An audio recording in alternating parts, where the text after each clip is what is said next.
हाय hello नमस्ते, how are you? I hope you are all doing great.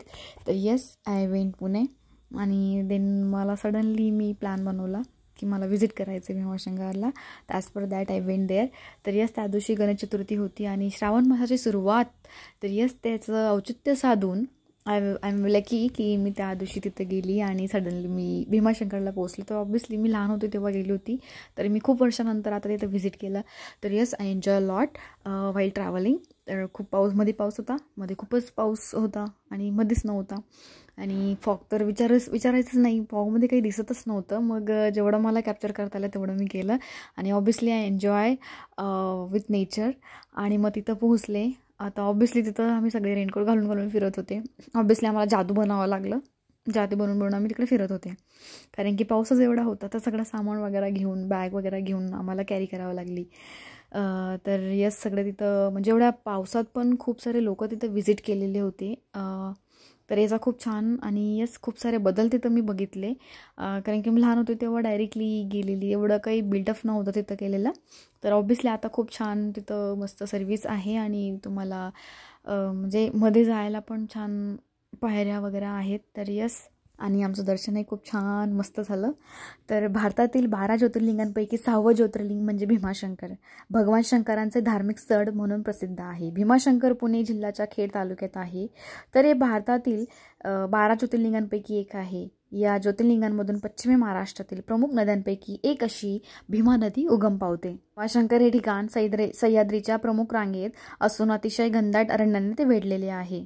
आणि इतर जे पैक प्रेक्षणीय स्थळे आहेत ते आहे गुप्त भीमाशंकर, कोकणकडा, सीतारामबाबा आश्रम, नागफणी. तर ऑब्व्हियसली तुम्ही तिथे व्हिजिट करू शकतात. Because of rainy season we didn't visit there. तर yes, we have the question की भीमाशंकर हे असं कसं नाव पडलं. तर आपल्याला माहिती आहे की प्राचीन कथेनुसार कुंभकर्णाच्या मुलाचं नाव भीम होतं. कुंभकर्णाला कर्कटे नावाची एक स्त्री पर्वतावर भेटली होती.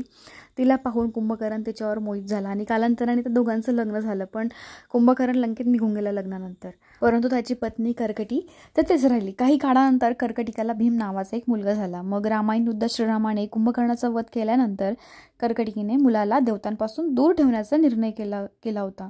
मग भीम मोठा झाल्यानंतर त्याला आपल्या वडिलांच्या मृत्यूचं कारण समजलं. त्यानंतर त्याने देवतांचा बदला घेण्याचा निश्चय केला होता. मग भीमाने ब्रह्मदेवाची कठोर तपश्चर्या करून सर्वांपेक्षा ताकदवान होण्याचं वरदान मागितलं. त्या काळी कामरूपेश्वर नावाचा एक राजा महादेवाचा मोठा भक्त होता. एके दिवशी राजाला महादेवाची पूजा करताना पाहून भीमाने राजाला महादेवाची नाही तर माझी पूजा कर असं सांगितलं. तर राजाने भीमाच्या आज्ञेचं पालन नाही केलं. त्यामुळे तो क्रोधित झालेल्या भीमानं राजाला बंदी बनवलं होतं. मग राजाने कारागृहातच शिवलिंग तयार करून त्याची पूजा करण्यास सुरुवात केली. भीमाला हे पाहून खूप राग आला होता आणि त्याने तलवारीने काय केलं, शिवलिंग तोडण्याचा प्रयत्न केला. असं केल्यानंतर तिथूनच स्वतः महादेव प्रकट झाले त्या शिवलिंगामधून. मग भगवान शिव आणि भीममध्ये घोर युद्ध झालं. युद्धामध्ये भीमाचा मृत्यू झाला. त्यानंतर देवतांनी महादेवाला कायमस्वरूपी येथेच वास्तव्य करण्याची विनंती केली. त्यानंतर शिवलिंग रूपात याच ठिकाणी महादेव स्थापित झाले. या ठिकाणी भीमाशी युद्ध केल्यामुळे या ठिकाणाचं नाव पडलं आहे भीमाशंकर. अशा प्रकारे याची कहाणी होती. आणि यस, आम्ही मध्ये शिवलिंगाला कॅप्चर करण्याचा प्रयत्न केला, बट अनफॉर्च्युनेटली आपल्याला माहिती आहे की आपण कॅमेराज आणि सिक्युरिटीमुळे नाही करू शकत. तर खूप छान दर्शन तर झालंच आमचं. आणि या we try to capture the pics कुछ भी हो. I enjoy lot. तर मंदिराच्या आउटसाईडला पण खूप मोठे शिवलिंगे आणि नंदी आहे. तर ते 2 आहेत, तर तुम्ही बघू शकतात. आणि 2 नंदी तर आहेत आणि एक पिंड आहे आणि एक छोटासा गाभाऱ्यासारखं आहे तिथं ज्योत ठेवलेली असते. आणि ते भीमकुंड आहे ना तिथं, तर त्याला आता म्हणजे पॅक केलं गेलं आहे ॲक्च्युली. तर वी जस्ट की आपण फक्त पाणीला टच करू शकतो एवढंच आपण जाऊ शकतो, बट तिथं पुढं लॉक केलेलं आहे. तर तुम्ही बघू शकता तिथं.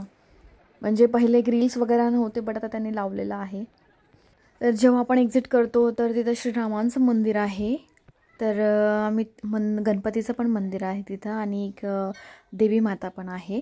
तर यस, त्या दिवशी खूप छान म्हणजे गणेश चतुर्थी पण आणि सगळ्या देवतांचं तिथं दर्शन झालं. सो यस, खूप छान वाटलं त्या दिवशी. तर गणेश चतुर्थी म्हटलं म्हणजे आमचा उपवास होता.